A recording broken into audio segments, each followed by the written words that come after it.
Good morning, good afternoon, good evening, good night, and goodbye. Good talking to you guys. See you later.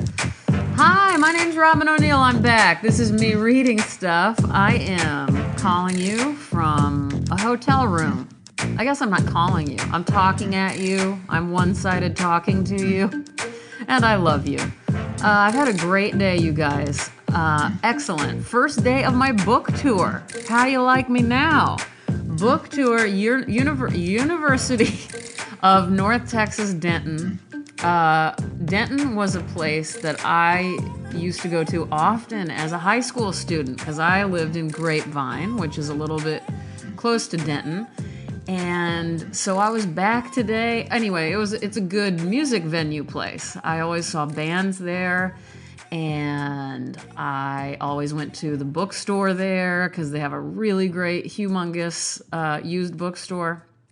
I have a lot of good memories of Denton, and it was good to be back. And I had a huge turnout at the lecture I gave. When I say lecture, for those of you who aren't in the art world, it's not like I'm not like lecturing. It's just an art talk. So a talk about my work, my studio habits. What else did I talk about? I talked a lot about my TV shows. I was really open. I mean, I'm always open, but I was extra open, and I don't regret it. I remember long ago, well, maybe 7 years ago. That's not long ago. I was acting like eons ago. Someone came to one of my talks, and I thought I killed it at this particular talk. And someone told a friend of mine, they were a slightly older person, and they're also an artist. They told a friend of mine, they go, you need to tell Robin that she needs to stop being so open and honest. She needs to do her talks where they're not so personal, because it's just not a good way to behave. And I remember, don't worry, I wasn't at all hurt or upset. I just thought, that's dumb. No.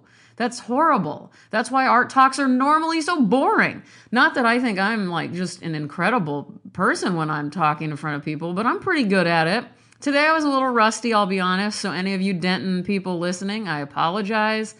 It's been a while. As some of you know, I haven't been out and about. I haven't even been talking casually to people, let alone in front of a room of, I don't know, it looked like hundreds of people. So I appreciate the big turnout. I loved all the studio visits I did with a lot of the grad students. And Brian Gibb, my publisher, and we sold out of the books he brought to sell to the students today. And I'm just like, wow, what a perfect day. I feel so happy, and I just want to tell anyone who was there to support it today how much it means to me. This is truly a dream come true. This is the happiest I've ever been about anything I've done career-wise. And I mean by far, by leaps and bounds. So I'm really happy. And if you guys are in the Dallas area or anywhere in Texas, I would love to see you out at Tally Dunn Gallery on Saturday night. I believe the book release party starts at 6. I'll put a link in the description of the podcast where you can find all the information. That's my thing of peanut M&Ms that somebody gave me. Did you hear that? I'm also watching, the TV's on, but it's on mute, and there's just somebody throwing a tantrum. It's been going on, it looks like, for the last 10 minutes. It's fun. It's fun being in a hotel room. I ordered a pizza. Nothing wrong with that, is there? Although I've been eating horribly on this trip already. It's only been 24 hours, but I'm not proud of the way I've been eating. I'll be honest with you. You know what? Tomorrow's a new day. I'll eat healthy tomorrow.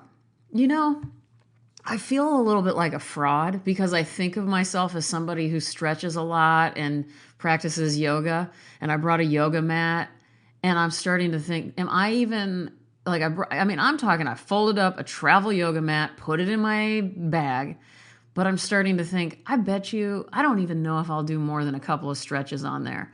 And I hate myself for that. That is, I think of myself as somebody healthier than I think I really am in those ways.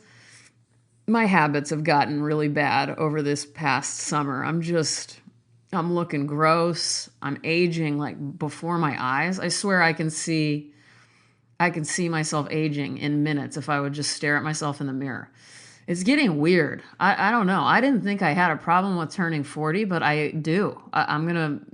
It's getting weird for me, and I never thought it would. I never thought I cared, but physically, it's a different thing. Things heal at a slower rate on your skin, and as everybody knows, I'm a pizza face with extra pepperoni.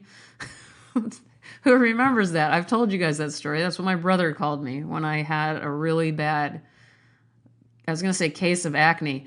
So my entire life, he told me that. Hold on a second. Let's read a fun one today. How about that? I brought with me Erratic Fire, Erratic Passion, the poetry of sports talk.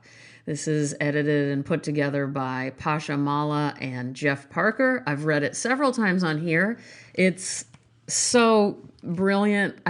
I'll never get enough of it. It's by Featherproof Books. I'll put a link in the description. You guys have to buy it for people for birthdays, holidays. Shit, just buy it for a Halloween present and surprise somebody.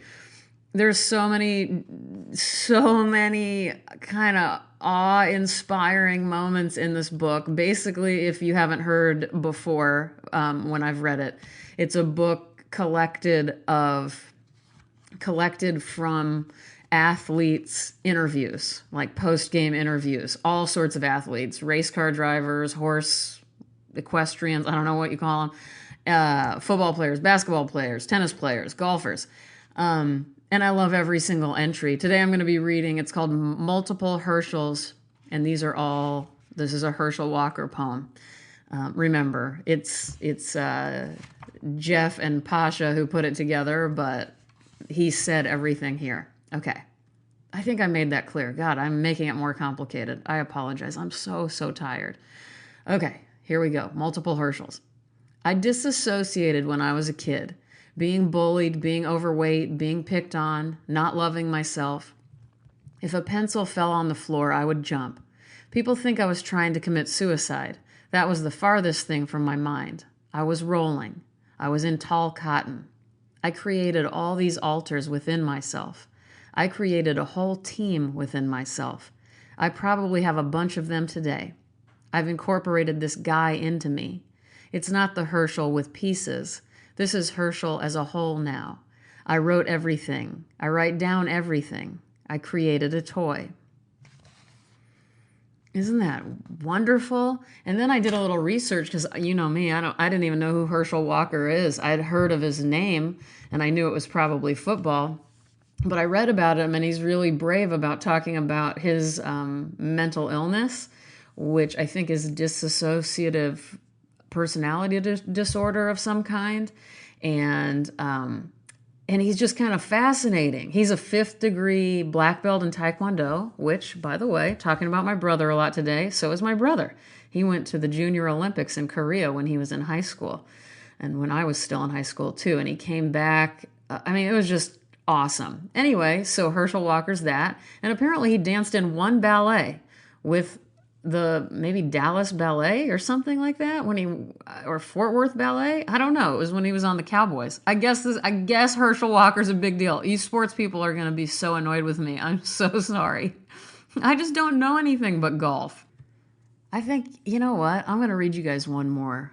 I'm going to read The Fire I Started. This is not from that book. This is from Looking for Poetry, translations by Mark Strand, and this is from Songs from the Quechua, which is in my top probably 2 favorite poetry books ever in the history of poetry. If you don't know about the Quechuas, they live in Peru and Bolivia, and they had no written language, so you kind of have to learn a little bit more about them and how Mark Strand translated these, but they're pretty direct from how they spoke them. All right, this is The Fire I Started. The fire I started in the mountains, the tough straw I lit on the peak, will be flaming, will be burning. Oh, see if the mountain still is in flames. And if there is fire, go to it, child. With your innocent tears, put out the fire, cry over the blaze, and turn it to ash with your innocent tears. There you go. I haven't thrown a book. I threw it, and then I hit my M&M pack.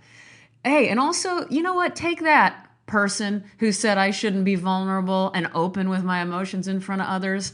Take that. You go, you go. I'm flaming. I'm putting mountains on fire with the insides of me. So you can go and just be boring and closed mouthed. But I'm over here doing things and telling innocent children to cry on the fires I'm starting. You got me? You got me? Okay, guys, now I'm worked up right before I need to go to sleep.